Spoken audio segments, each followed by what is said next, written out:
SMK Negeri Tambakboyo terletak di Desa Sawir, Kecamatan Tambakboyo, Kabupaten Tuban, Jawa Timur.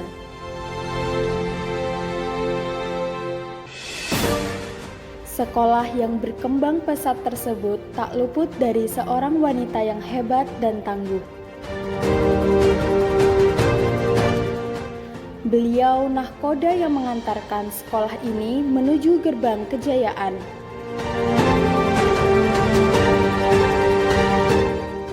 Sosoknya yang penuh dedikasi dan semangat layak diteladani. Kepala SMK Negeri Tambakboyo, Dr. Randa Ratna Ayumilia, Sarjana Pendidikan, Magister Pendidikan. Lahir di Tuban pada tanggal 4 November 1964. Ibu Ratna Ayumilia dibesarkan dalam keluarga yang penuh kasih sayang. Sejak kecil, beliau telah menunjukkan bakat kepemimpinannya. Di bangku sekolah, beliau aktif dalam berbagai organisasi dan selalu tampil sebagai ketua kelas. Jiwa kepemimpinannya semakin terasa saat aktif di organisasi dan pramuka. Kecintaan beliau pada dunia pendidikan mengantarkannya menempuh pendidikan di Universitas Negeri Semarang pada jurusan Pendidikan Tata Niaga. Setelah lulus, beliau mengawali karirnya dengan menjadi seorang guru selama 23 tahun, yaitu dari tahun 1988 sampai dengan tahun 2011. Disitulah beliau menunjukkan dedikasi dan bakat yang luar biasa dalam mengajar. Kemudian beliau melanjutkan kiprahnya dalam dunia pendidikan dan hadir sebagai pengawas SMK pada tahun 2012, sekaligus sebagai pelaksana tugas PLT Kepala SMK Negeri Tambakboyo.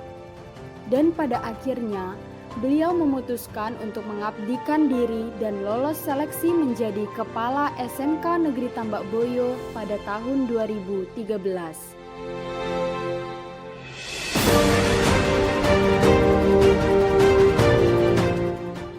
Beliau dikenal sebagai sosok yang ramah, penuh kasih sayang, dan selalu siap membantu, selalu menjadi pendengar yang baik bagi para guru, tenaga kependidikan dan siswa, serta memberikan motivasi dan arahan yang tepat. Tak heran beliau dihormati dan dicintai oleh seluruh warga sekolah.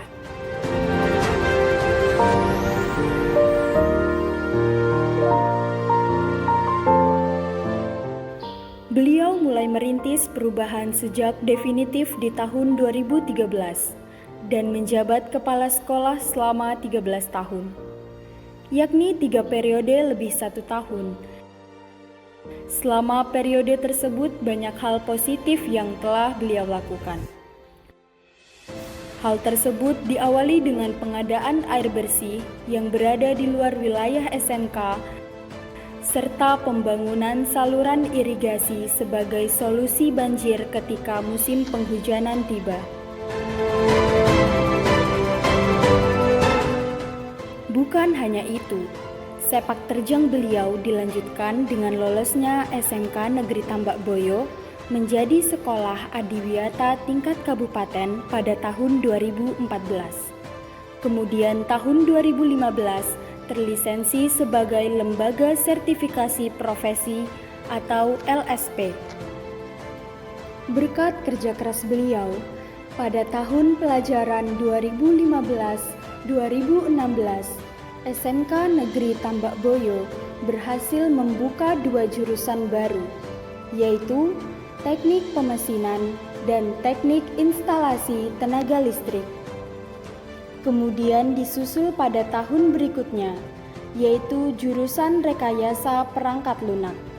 Dan pada akhirnya SMK Negeri Tambakboyo mempunyai 7 konsentrasi keahlian, Pada tahun 2016, mulailah pembangunan serta pengembangan sarana dan prasarana sekolah yang sangat pesat.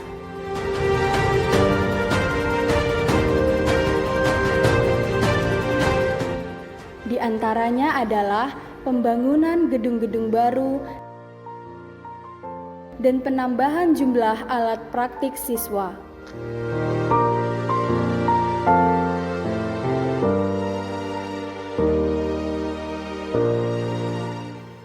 Memasuki tahun 2021, SMK Negeri Tambak Boyo dipercaya menjadi SMK PK, Pusat Keunggulan, pada konsentrasi keahlian teknik komputer dan jaringan.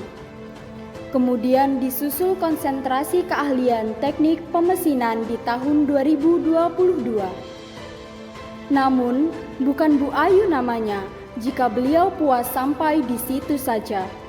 Di akhir masa jabatannya, beliau berhasil kembali mengantarkan konsentrasi keahlian teknik pemesinan dalam program SMK PK, lanjutan skema pemadanan dukungan dana, serta berjalannya TEFA pada konsentrasi keahlian tersebut.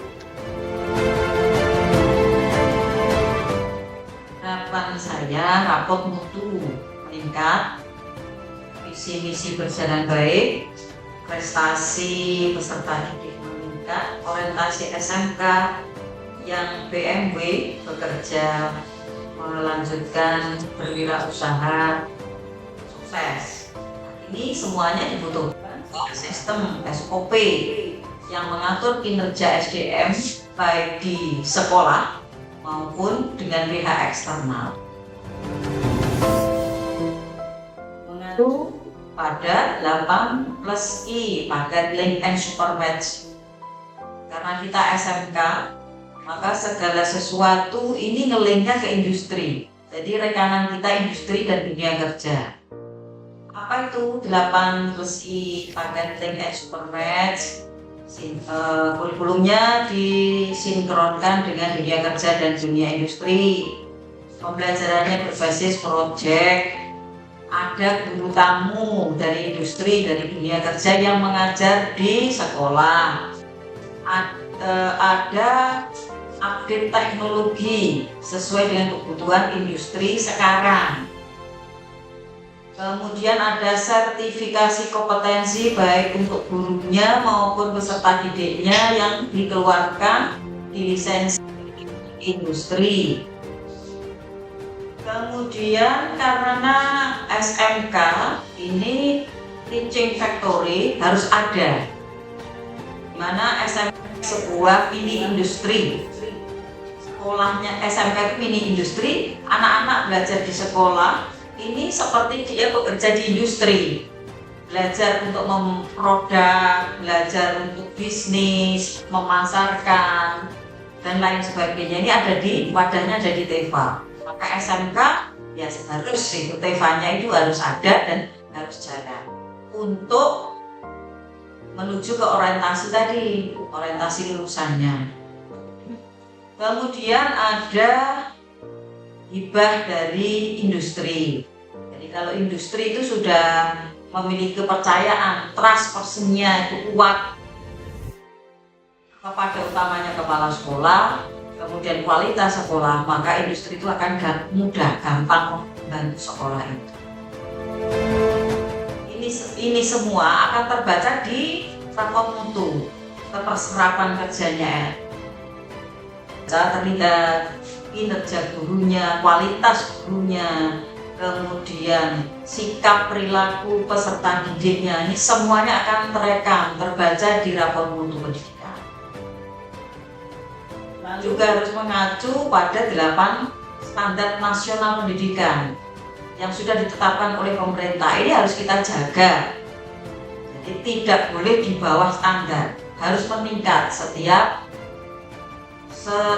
masanya. Ini akan juga terbaca di dalam rapor mutu sekolah. Apa itu 8 standar nasional pendidikan? Standar isi yang mengatur segala sesuatu, kurikulumnya yang dipakai, kemudian standar penilaian, ada standar proses, ada standar pembiayaan, ada standar sarana dan prasarana, ada standar tenaga kependidikan dan tenaga pendidik. Ini semuanya harus berjalan